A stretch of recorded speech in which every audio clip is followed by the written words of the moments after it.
Good morning, students. Welcome back in my physiology class. I am here, Dr. Gyanendra. I have completed the cardiovascular system according to the syllabus of CCIM, and next I have started the hemobody system, and there I have completed the function of blood and composition of blood. So, in continuation of same, today we are discussing the function of blood cells. The function of blood cells, it will complete the function of erythrocytes, the function of WBC, and function of platelets. So first of all, we will start the function of erythrocytes. The erythrocytes, as I told earlier in the function of blood, the first function is the respiration, that is respiratory functions. So how the blood also do the function of respiration or help in the respiration? Because the hemoglobin is present inside the RBC. So with the help of hemoglobin, the oxygen is transported from lungs to tissue and carbon dioxide is transported from tissue to lungs back. So in the same way, the RBC also help in the respiration. The second function is the to maintain the acid-base balance. So because the hemoglobin act as a buffer, the hemoglobin act as a buffer. What is buffer? That I will tell you when I will tell the acid-base balance of the body. So hemoglobin act as a buffer, and because of presence of hemoglobin in the RBC, it act as buffer or maintain the acid-base balance of the body. Next, the ionic balance. Because of the specific permeability of the cell membrane of the RBC की जो cell membrane है वो किसी किसी ions के लिए permeable है और किसी के लिए नहीं है. तो because of the specific permeability of the cell membrane of RBC, it also help in the maintenance of ionic balance of the body. Next, viscosity of the blood. तो as RBC are present inside the blood, तो जितनी ज़्यादा RBC होंगी उतना ज़्यादा blood viscous होगा. तो RBC also help in maintaining the viscosity of the blood. And next and last function is the because of the disintegration or destruction of the hemoglobin, the various pigment like bilirubin, biliverdin, stercobilinogen, etc. are formed in the body. So there are total 5 functions of the RBC. First function is the respiration. Second function is the maintenance of the acid base balance. Third function is the maintenance of ionic balance. Fourth function is the viscosity of blood. And next function is the because of the presence of the hemoglobin and its disintegration, it produces the various pigments in the body. So these are the 5 different functions of the RBC. The question generally does not come in the exam, but suppose if the examiner will ask you in the bio what are the function of RBC, then you should know the respiration, acid base balance, ion balance, viscosity of blood, and formation of the various pigments. Okay, fine. Next is the function of WBC. This is the very important questions. The question may come in exam. The WBC के function बताइए. Short note आ सकते हैं like 2 marks में macrophages, 2 marks में trephons, 2 marks में phagocytosis, etc. And examiner will also ask in the bio the functions of WBC. This is a very important question. I think everyone should know. It's the basics. The function of WBC, let's start. The first function of WBC is the phagocytosis. First function is the WBC is the phagocytosis. So what is phagocytosis? Whenever a bacteria invades in your body, जब भी कभी bacteria आपकी body में InvIT करता है तो WBC क्या करती है? WBC surrounds that infected area. WBC surrounds this infected area and by forming the pseudopodia. The term is pseudopodia. Pseudopodia means नकली पैर. By forming the pseudopodia, they engulf the bacteria. वो नकली पैर बना के चारों तरफ सराउंडिंग करके बैक्टीरिया को खा जाती है. This process known as phagocytosis. तो जब भी कभी बैक्टीरिया आपकी बॉडी में इन्वाइट करता है तो WBC gets gathers there in large number and by forming the pseudopodia they engulf the bacteria. This process is known as phagocytosis और जीवाणु भक्षण की प्रक्रिया. ठीक है. तो सबसे पहली जो सेल्स हैं आपकी बॉडी के अंदर out of WBC, these are the neutrophils. तो neutrophils are the first cells that seek out the bacteria and they engulf the bacteria. So neutrophils are known as first line of defense. तो this is very important. Examiner में viva में examiner पूछेगा first line of defence क्या है, तो आपकी body के अंदर जो first line of defence cells हैं that is neutrophils. Monocytes are the second line of defence cells. Monocytes are the second type of cells that follow the neutrophils. तो monocytes को फॉलो करने वाली सेकंड टाइप की जो cells हैं that is neutrophils को follow करने वाली जो सेकंड टाइप की सेल्स हैं दैट इज मोनोसाइट्स. इसलिए मोनोसाइट्स को सेकंड लाइन ऑफ डिफेंस कहते हैं. This is the very important question. आजकल एग्जाम में पैटर्न चेंज हुआ है कि 1 मार्क्स के ऑब्जेक्टिव 5 या 10 क्वेश्चन आ सकते हैं। तो पहला question, the first line of defence that is neutrophils, the second line of defense that is monocytes. Okay, fine. Then we have the 3 other type of WBC. Out of this, the eosinophils and lymphocytes. Eosinophils and lymphocytes also have the phagocytic property, but it is less as compared to neutrophils and monocytes. तो eosinophils और lymphocytes में भी phagocytic property होती है, लेकिन neutrophils और monocytes की अपेक्षा कम होती है। ठीक है, बेसोफिल्स में फैगोसिटिक प्रॉपर्टी नहीं होती है। तो एग्जाम में क्वेश्चन पूछ सकता है कौन सी डब्ल्यूबीसी में फैगोसिटिक प्रॉपर्टी नहीं होती है, that is basophils. Lymphocytes, the number of lymphocytes increase when there is a chronic infection, that is the life long remembrance. आपको हमेशा याद रखना है, जब आप बड़े हो जाएंगे, डॉक्टर बन जाएंगे, तब आपको हमेशा याद रखना है जब भी कभी बॉडी के अंदर एक्यूट इन्फेक्शन होता है तो न्यूट्रोफिल्स एंड मोनोसाइट्स बढ़ते हैं। जब भी कभी बॉडी के अंदर क्रॉनिक इन्फेक्शन होता है तो लिम्फोसाइट्स बढ़ते हैं। एक्यूट इन्फेक्शन और क्रॉनिक इन्फेक्शन क्या है, जब इन्फेक्शन नया नया होगा तो आपकी बॉडी के अंदर न्यूट्रोफिल्स और मोनोसाइट्स बढ़ेंगे। जब इन्फेक्शन पुराना हो जाएगा तो आपकी बॉडी के अंदर लिम्फोसाइट्स बढ़ेंगे। ठीक है, fine. This is the very important कि क्रॉनिक इन्फेक्शन में कौन सी सेल्स बढ़ती हैं और एक्यूट इन्फेक्शन में कौन सी सेल्स बढ़ती हैं। तो एक्यूट इन्फेक्शन में न्यूट्रोफिल्स और मोनोसाइट्स बढ़ती है, क्रॉनिक इन्फेक्शन में लिम्फोसाइट्स बढ़ती है। Fine. The next important function of WBC is antibody formation. Is the antibody formation. तो आपकी बॉडी के अंदर जो लिम्फोसाइट्स हैं, तो लिम्फोसाइट्स क्या करती हैं, जो प्लाज्मा प्रोटीन 4 तरीके की होती है, albumin, globulin, fibrinogen, prothrombin. In my first class composition of plasma I told you. तो जो ग्लोबुलिन है, ग्लोबुलिन के अंदर 3 फ्रैक्शंस होते हैं, अल्फा, बीटा, गामा। तो ग्लोबुलिन का जो बीटा और गामा फ्रैक्शंस है वो लिम्फोसाइट्स बनाती हैं। तो lymphocytes help in the formation of the beta and the gamma globulin fractions of globulin protein. और जो गामा ग्लोबुलिन है that is related with the antibody formation. तो लिम्फोसाइट्स इनडायरेक्टली और डायरेक्टली एंटीबॉडी फॉर्मेशन से related होती है। तो पहला इंपॉर्टेंट फंक्शन था फैगोसाइटोसिस, दूसरा इंपॉर्टेंट फंक्शन था फॉर्मेशन ऑफ एंटीबॉडी। एंटीबॉडी क्या होते हैं, एंटीजन के अगेंस्ट आपकी बॉडी में जो स्ट्रक्चर्स बनती हैं दैट इज एंटीबॉडी। तो एंटीबॉडी किससे बनती है, ग्लोबुलिन प्रोटीन के गामा फ्रैक्शन से। और वो कौन बनाता है, वो लिम्फोसाइट्स बनाता है। तो इस प्रकार WBC एंटीबॉडी बनाने में हेल्प करती हैं। तीसरा, इन डिफेंसिव मैकेनिज्म और इन द इम्यूनिटी। तो इम्यूनिटी 2 तरीके की होती है। When I will teach you the immunity then I will tell there is cellular immunity and there is the humoral immunity. Cellular and humoral. When we talk about the humoral, तो आपको कैसे याद रखना है कि लिम्फोसाइट्स 2 तरह की होती हैं, T lymphocytes and B lymphocytes. T lymphocytes and B lymphocytes. T lymphocytes क्या होती हैं कि आपको कैसे याद रखना है, HB की पेंसिल, सबने छोटे पे लिखा है HB की पेंसिल से। तो जो ह्यूमरल इम्यूनिटी है, कौन सी इम्यूनिटी, ह्यूमरल इम्यूनिटी, वो बी लिम्फोसाइट से एसोसिएटेड है। और जो सेलुलर इम्यूनिटी है वो टी लिम्फोसाइट से एसोसिएटेड है। तो आप कैसे याद रखेंगे, HB की पेंसिल, H मतलब ह्यूमरल इम्यूनिटी, B मतलब बी लिम्फोसाइट, या फिर कैट, C मतलब cellular immunity, T for T lymphocytes. Okay, तो पहला फंक्शन जो था WBC का वो फैगोसाइटोसिस था, दूसरा फंक्शन जो था फॉर्मेशन ऑफ एंटीबॉडी था, और जो तीसरा फंक्शन है that is relation with the immunity. तो टी लिम्फोसाइट्स और B lymphocytes, B for humoral immunity and T for cellular immunity. Next function is the formation of fibroblast. Formation of fibroblast. ऐसा समझा जाता है कि जब भी कभी आपकी बॉडी में इन्फेक्शन, इन्फ्लामेशन होता है तो जो लिम्फोसाइट्स होते हैं वो उस एरिया में जाके फाइब्रोब्लास्ट में कन्वर्ट हो जाते हैं, और फाइब्रोब्लास्ट की कन्वर्ट होने की वजह से इन्फ्लामेशन में बहुत तेज़ी से स्पीडी रिकवरी हो जाती है। तो लिम्फोसाइट्स इन्फेक्शन, इन्फ्लामेशन के एरिया पे जाके फाइब्रोब्लास्ट में कन्वर्ट हो जाते हैं, और फाइब्रोब्लास्ट की उपस्थिति की वजह से उस इन्फेक्शन या इन्फ्लामेशन में बहुत जल्दी रिकवरी होती है। तो पहला फंक्शन जो हमने पढ़ा that was phagocytosis. Second function जो हमने पढ़ा दैट इज एंटीबॉडी फॉर्मेशन। तीसरा फंक्शन जो हमने पढ़ा that relation in immunity, T lymphocytes and B lymphocytes. चौथा फंक्शन जो हमने पढ़ा दैट इज फाइब्रोब्लास्ट। ठीक है, next function is the trephones, the manufacture और फॉर्मेशन ऑफ ट्रेफॉन्स। तो आपकी बॉडी में जो लिम्फोसाइट्स होते हैं वो प्लाज्मा प्रोटीन की सहायता से एक ऐसे पदार्थ का निर्माण करते हैं।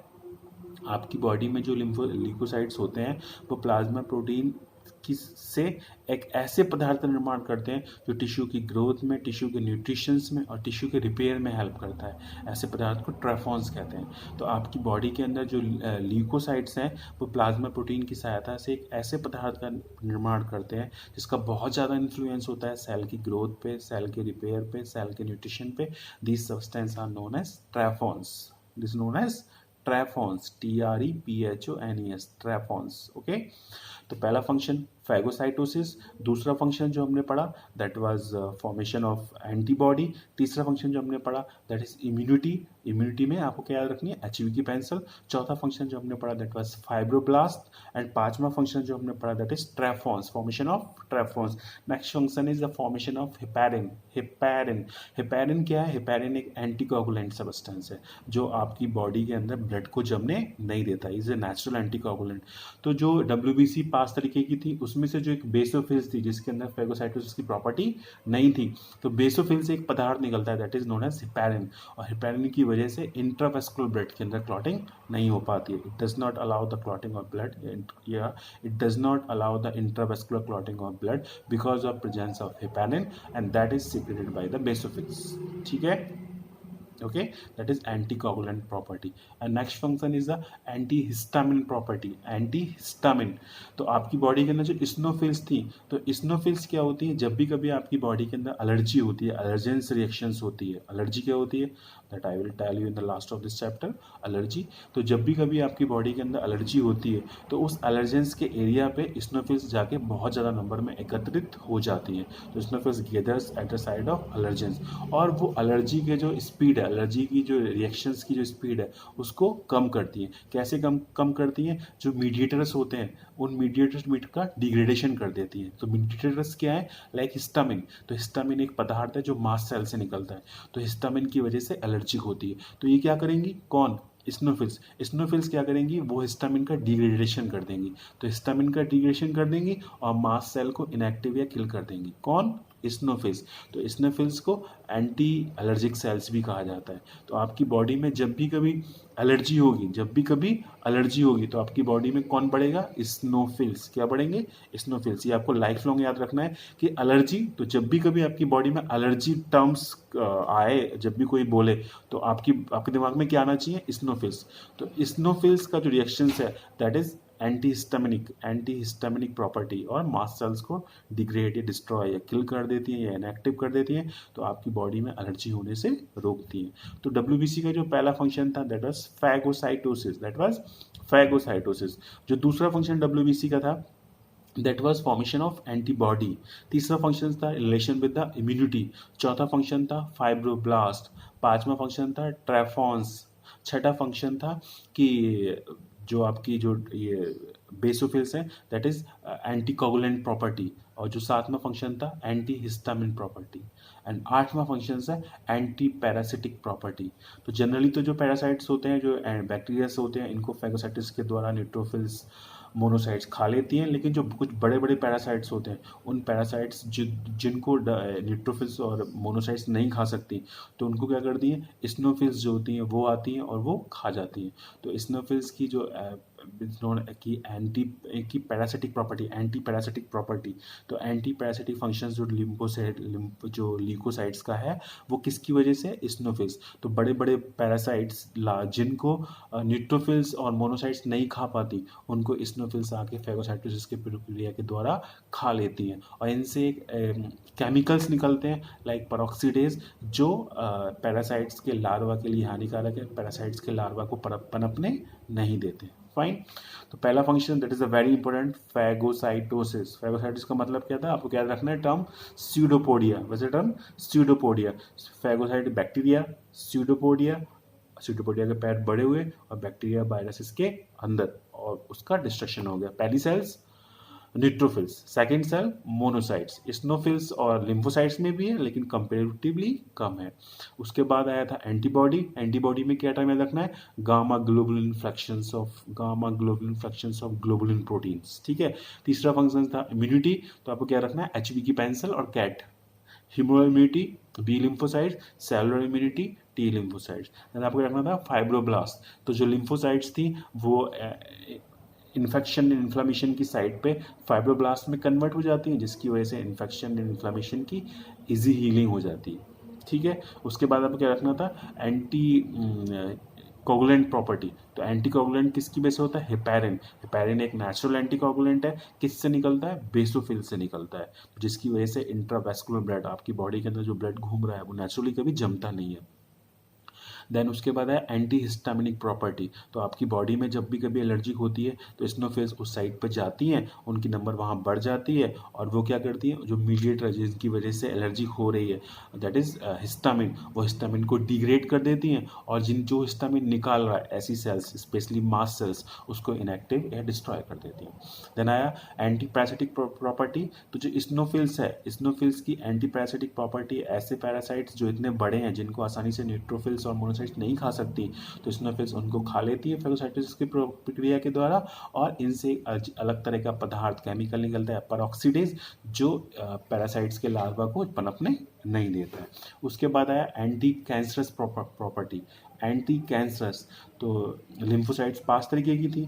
तो मोनोसाइट्स जो है वो ट्यूमर सेल्स को किल करती हैं after sensitization by the neutrophils. तो मोनोसाइट्स लिम्फोसाइट्स के सेंसिटाइजेशन के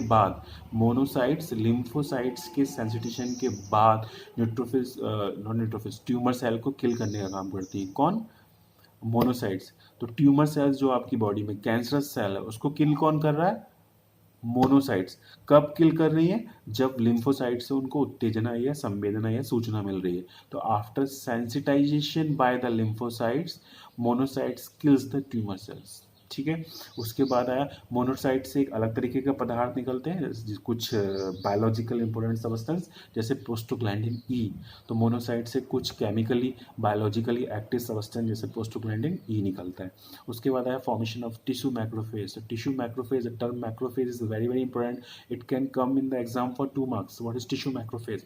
तो कभी कभी क्या होता है, जब आप हेल्दी कंडीशंस में होते हैं तो आपके इंट्रावेस्कुलर ब्लड से मोनोसाइट्स निकल के एक्स्ट्रावेस्कुलर टिश्यू में आ जाती हैं, और वहाँ पे आने के बाद क्या करती हैं, जितने भी ये अनडिजायरेबल सब्सटेंस है उन अनडिजायरेबल सब्सटेंस को खा लेती हैं, उनको डिस्ट्रॉय कर देती हैं, उनका डिस्ट्रक्शन कर देती हैं। तो ऐसी डब्ल्यूबीसी को हम क्या कहते हैं, मैक्रोफेज। तो मैक्रोफेज एक तरह की मोनोसाइट्स हैं जो इंट्रावेस्कुलर टिश्यू से बाहर आके जो टिश्यू में जो अनडिजायरेबल सब्सटेंस हैं जो हमारी बॉडी को नुकसान देते हैं उनको डिस्ट्रॉय कर देती हैं या उनको आपकी बॉडी से हटा देती हैं। ऐसी सेल्स को मैक्रोफेज कहते हैं। तो these are the functions of WBC। This is a very very important. Phagocytosis the most important, examiner में पूछ सकता है, 5 मार्क्स में एग्जाम में आ सकता है। The first line of defence, examiner का पैट क्वेश्चन होता है। The second line of defence, examiner का पैट क्वेश्चन है और आपको पता होना चाहिए, these are the basics. First line of defence neutrophils, second line of defence monocytes. ट्रैफॉन्स क्या है, मैक्रोफेजेस क्या है, हिस्टामिन क्या है, और जब भी कभी एलर्जी दिमाग में आएगा तो आपको क्या याद रखना है, इस्नोफिल्स। ठीक है, जब आपके बॉडी के अंदर ब्लड क्यों नहीं जमता, बेसोफिल्स, हिपेरिन, इम्यूनिटी, HB की पेंसिल और कैथ। ठीक है, एंटीबॉडी, तो एंटीबॉडी में क्या, ग्लोबुलिन का गामा ग्लोबुलिन जिससे कि एंटीबॉडी बनती है वो लिम्फोसाइट की वजह से ही बनती है। और cancer cells, anti parasite cells, ठीक है, और उसके बाद anti anti secretion of heparin या anticoagulant property, anti histamine property. तो these are the functions of WBC. Fine. Next, the functions of platelets और थ्रोम्बोसाइटोप्लास्ट। तो फंक्शन ऑफ प्लेटलेट्स, तो फर्स्ट जो property that is haemostatic property. Haemostatic शब्द का मतलब रक्त स्तंभन। तो haemostatic property plays in the actions because of dual action of the platelets. तो ड्यूअल एक्शन कौन कौन से हैं, एक तो ड्यूअल एक्शन है वो है एग्लूटिनेशन और दूसरा है कोएगुलेशन। तो जो हीमोस्टैटिक प्रॉपर्टी है, रक्त स्तंभन की प्रक्रिया है, वो प्लेटलेट्स की एग्लूटिनेशन और कोएगुलेशन की प्रक्रिया की वजह से या काम की वजह से कंप्लीट हो पाती है। तो पहला फंक्शन क्या है, हीमोस्टैटिक प्रॉपर्टी। तो हीमोस्टैटिक प्रॉपर्टी या हीमोस्टैटिक रक्त स्तंभन का कार्य क्यों हो पाता है, क्योंकि प्लेटलेट्स का एग्लूटिनेशन और प्लेटलेट्स के कोएगुलेशन की प्रक्रिया की वजह से। तो जब भी कहीं से ब्लड शेड हो रहा होता है तो आपकी बॉडी की जो हीमोस्टैटिक प्रोसेस है वो स्टार्ट हो जाती है एकदम से। क्यों, क्योंकि वहाँ पे प्लेटलेट्स इकट्ठी होती रहती हैं और कोएगुलेशन की प्रक्रिया को एक्टिवेट करती हैं। जैसे ये दोनों प्रक्रियाएं स्टार्ट होती हैं आपकी बॉडी से ब्लड का निकलना बंद हो जाता है, haemostatic property. Next is the initiate blood clotting. तो जब भी कभी आपकी बॉडी से ब्लड शेड आउट हो रहा होता है, जब भी कभी आपकी बॉडी से ब्लड शेड आउट हो रहा होता है, तो ये जो क्या पढ़े हम प्लेटलेट्स, तो प्लेटलेट्स उस साइड पे इकट्ठी हो जाती हैं, इससे निकलता है क्या, इससे निकलता है थ्रोम्बोप्लास्टिन। तो ये प्लेटलेट्स जब भी कभी ब्लीडिंग हो रही है तो उस ब्लीडिंग वाले एरिया पे प्लेटलेट्स पहुंचेंगी, प्लेटलेट्स पहुंच के टूटेंगी, डिसइंटीग्रेट होंगी, उससे एक पदार्थ निकलेगा, उस पदार्थ का नाम है थ्रोम्बोप्लास्टिन। क्या निकलेगा? Thromboplastin. What is the name? Thromboplastin. और थ्रोम्बोप्लास्टिन क्या करता है? थ्रोम्बोप्लास्टिन प्रोथ्रोम्बिन को थ्रोम्बिन में एक्टिवेट कर देता है, जिसकी वजह से कोagulation की प्रोसेस स्टार्ट हो जाती है। तो जब भी कभी ब्लीडिंग होती है, ब्लड शेड होता है, तो प्लेटलेट्स उस जगह पे पहुंचती हैं, टूटती हैं, उनसे क्या निकलता है? ये सब आपको याद रखना है, थ्रोम्बोप्लास्टिन। थ्रोम्बोप्लास्टिन क्या करता है? प्रोथ्रोम्बिन को थ्रोम्बिन में कन्वर्ट कर देता है, जिसकी वजह से कोagulation की प्रक्रिया एक्टिवेट हो जाती है। नेक्स्ट फंक्शन है हैशन द क्लॉट रिट्रैक्शन। तो जब भी हैशन द क्लॉट रिट्रैक्शन, तो क्लॉट रिट्रैक्शन की जो प्रोसेस है, थक्का का विघटन, थक्का बनेगा और फिर थक्का बाद में विघटित हो जाएगा। तो जो क्लॉट रिट्रैक्शन की जो प्रोसेस है वो डायरेक्टली प्रोपोर्शनल है नंबर ऑफ प्लेटलेट्स। तो एक्चुअली ऐसे उसमें जमने के लिए कौन सा निकल रहा था? थ्रोम्बोप्लास्टिन। तो रिट्रैक्शन के लिए निकल रहा है थ्रोम्बोस्थैनिन। क्या निकल रहा है? थ्रोम्बोस्थैनिन। तो जो रिट्रैक्शन की प्रोसेस है वो डायरेक्टली प्रोपोर्शनल है किसके? प्लेटलेट्स की नंबर के। और क्यों प्रोपोर्शनल है? क्योंकि जो रिट्रैक्शन है वो किसकी वजह से हो रहा है? थ्रोम्बोस्थैनिन की वजह से। तो जितनी ज़्यादा प्लेटलेट्स होंगी उतना ज़्यादा वो थ्रोम्बोस्थैनिन निकालेंगी, उतनी जल्दी वो थक्का विघटित हो जाएगा। ठीक है। तो पहला फंक्शन था haemostatic property. What was the function? Haemostatic property. Second function क्या था? सेकंड फंक्शन था initiate blood clotting. Initiate blood clotting. तीसरा फंक्शन था हैसन क्लॉट रिट्रैक्शन। ये थक्के के जमने की प्रक्रिया को तीव्र कर देता है। तो पहला फंक्शन क्या था? Haemostatic function. दूसरा ब्लड क्लॉटिंग को इनिशिएट कर देता है। तीसरा क्लॉट रिट्रैक्शन को हैशन कर देता है। चौथी प्रॉपर्टी है फैगोसाइटोसिस। तो आपकी बॉडी के अंदर जितने भी कार्बन हैं, जितने भी वायरसेस हैं, जितने भी इम्यूनिटी कॉम्प्लेक्सेस हैं, उन सबको ये प्लेटलेट्स जो है वो फैगोसाइटोसिस के द्वारा खा लेती हैं। तो जितने भी कार्बन हैं, जितने भी वायरसेस हैं, जितने भी इम्यूनिटी कॉम्प्लेक्सेस हैं, उन सबको ये प्लेटलेट्स WBC फैगोसाइटोसिस के द्वारा खा लेती हैं। इनसे एक पदार्थ निकलता है, उसे कहते हैं 5-हाइड्रोक्सीट्रिप्टामिन। 5-हाइड्रोक्सीट्रिप्टामिन।